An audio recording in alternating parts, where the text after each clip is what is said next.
నమస్తే, welcome to 99 TV. నేను జ్యోతి. Updates చూద్దాం. అమెరికా అధ్యక్షుడు డొనాల్డ్ ట్రంప్ ప్రపంచంలోని అనేక దేశాలపై పరస్పర సుంకాలు విధించారు. పలు దేశాలపై ప్రతీకార సుంకాలు విధిస్తున్నట్లు అధికారికంగా ప్రకటించారు. అంతేగాక పెంచిన సుంకాలు తక్షణమే అమల్లోకి వస్తాయని తెలిపారు. భారత్తో పాటు చైనాపై భారీగానే సుంకాలను విధించారు. అయితే ఆయా దేశాలు తమ నుంచి వసూలు చేస్తున్న సుంకాల్లో తాము సగమే విధిస్తున్నట్లు, తద్వారా తాము వారిపై దయతో ఉన్నామని ట్రంప్ తెలిపారు. వీటిని రాయితీ పరస్పర సుంకాలు అని పేర్కొన్నారు. ఇక భారత్పై 26%, చైనాపై 34% దిగుమతి సుంకాన్ని అమెరికా వసూలు చేస్తుందని ట్రంప్ ప్రకటించారు.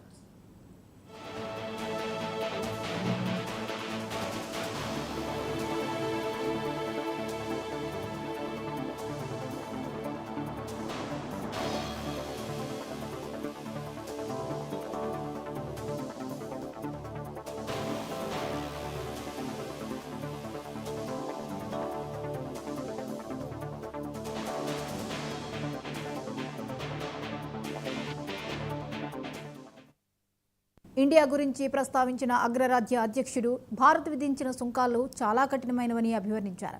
నరేంద్ర మోదీ ఇటీవలే యుఎస్ వచ్చి వెళ్లారని, ఆయన నాకు మంచి మిత్రుడన్నారు. కానీ నేను ఆయనతో నువ్వు నా స్నేహితుడు, కానీ నువ్వు మాతో సరిగ్గా వ్యవహరించడం లేదని చెప్పినట్లు గుర్తు చేశారు. మరోవైపు ట్రంప్ ప్రధాన వాణిజ్య భాగస్వాములు మిత్ర దేశాలు అయిన యూరోపియన్ యూనియన్ నుంచి దిగుమతులపై 20%, యూకేపై 10% సుంకాన్ని ప్రకటించారు. జపాన్పై కూడా ఆయన 24% సుంకాన్ని విధించారు. అయితే పరిశ్రమల వారీగా ఈ సుంకాలను ఎలా విధిస్తారో అధ్యక్షుడు ట్రంప్ వివరించలేదు.